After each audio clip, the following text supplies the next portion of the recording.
wa Tume ya Utumishi ya Walimu mwaka wa 2024. Na naposimama hapa Mheshimiwa Spika, kama mwakilishaji wa watu wa Malindi, najua na naelewa ya kwamba masuala ya elimu lazima tuweze kupatia kipaumbele, hususan sisi viongozi wenye ambao tuko katika jumba hili la kitaifa.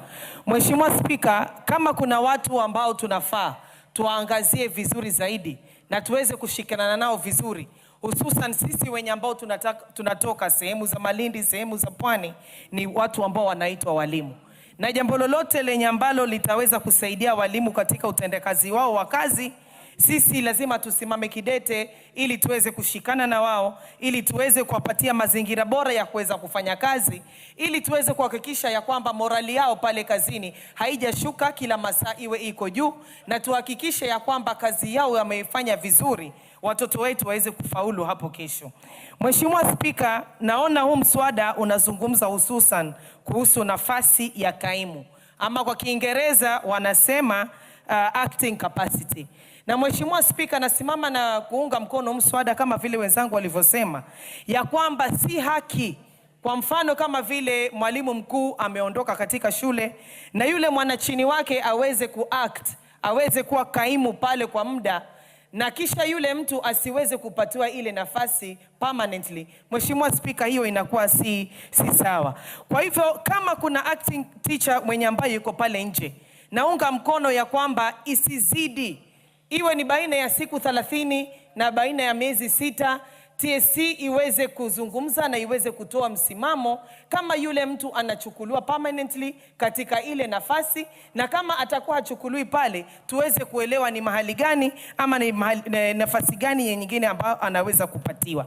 Na wale watu ambao wana wale watu ambao wamepatiwa hiyo nafasi ya kaimu, mahali pa kujishikililia, kwa sababu kulingana na ile barua ya TSC, ile nafasi si yako, unajishikililia kwa muda, ni haki yao Mheshimiwa Spika waweze kupatiwa pesa, waweze kupatiwa allowances pia, kwa sababu ile kazi yenye ambao wanakwenda kufanya ni zaidi ya yale makubaliano ambayo yako pale kulingana na ile contract yake ambayo ameweza kupatiwa.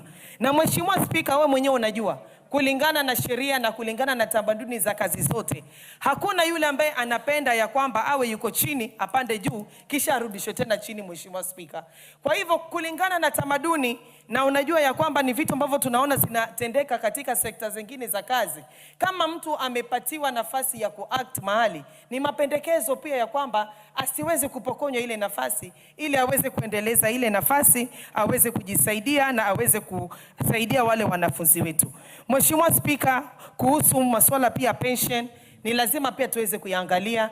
Kumekuwa na malalamishi kadhaa hapa na pale kulingana na walimu wangu wa kule Malindi ya kwamba pia hizi pension siku hizi kidogo wameweza kubadilika kidogo, mambo yamekuwa mazuri, lakini bado tunataka kwamba zile pension pia za walimu ziweze kuharakishwa. Masuala ya kwamba mwalimu anakaa baina ya miaka 2 mpaka wengine hadi 5 na hawezi kupata pension yake, hiyo lazima Mheshimiwa Spika tuweze kuiangalia, tuweze kupiga msasa, walimu ile pesa yao ya pension waweze kupata kwa wakati sawa, waweze kujisaidia na masuala yao ya maendeleo hapo nyumbani. Mheshimiwa Spika, pia masuala ya stahiki za ukomo wa ajira. Kuna wale walimu wenye ambao wameachishwa kazi, ama kuna wale walimu wenye ambao pia wameweza kuacha kazi wao wenyewe. Mheshimiwa Spika, hawa pia ni lazima tuweze kuwaunga mkono na tuweze kuangalia haki zao. Kama mtu ameweza kufanya kazi kwa muda, ako na haki ya kwamba aweze kulipwa kiasi cha pesa kadhaa. Hao Mheshimiwa Spika, kwa sababu ya kule kujitolea kufanya kazi, pia nao tunaweza kuunga mkono na kusema ya kwamba hawa walimu waweze kupatiwa pesa, waweze kupatiwa allowance yao kidogo, kama umeacha kazi wawe mwenyewe, ama kama pia umeweza kuachishwa, nafikiria ni haki pia waweze kuangaliwa.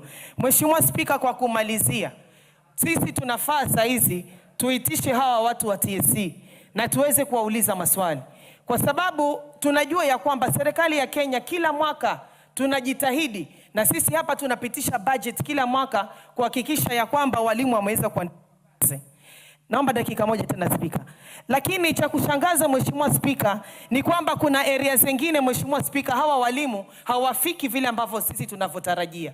Ninavyozungumza hapa Mheshimiwa Spika, niko na deficit ya walimu zaidi ya 500 ndani ya Malindi constituency. Tunaomba pia tume ya TSC wanapoajiri hawa walimu, wakati wanafanya zile posting, ile posting iwe iko na uhaki na usawa Kenya nzima. Asante sana Mheshimiwa Spika. Asante. The Honorable Baya. Speaker, I thank you for giving me this opportunity to contribute to this Teacher Service Commission Amendment Bill 2024. Honorable Speaker, from the outset, I want to say that this is a very fundamental piece of legislation because it introduces certain important things within the TSC Act, Honorable Speaker. Speaker, you realize that Teacher Service Commission and the teaching profession has grown over years. And we want to thank those who have been there to ensure the growth of this organization to the organization that is today that manages teachers. And I want to commend the work that has been put by previous bosses at TSC. We can comfortably say that the teacher of today is not the teacher of 10 years ago. The teacher of today is not the teacher that was there 20 years ago. Great progress has been made. But this piece of legislation, Honorable Speaker, is a progressive piece of legislation that cures some of the problems that have been there. And one I want to point out, Honorable Speaker, is the idea of acting capacities. For many years, teachers have been acting in certain capacities without remuneration. I want to put it on record, Honorable Speaker, I was and I am still a teacher. Probably I have a TSC number, which probably is moribund. And during my time as a teacher, Honorable Speaker, I acted as a dean of students,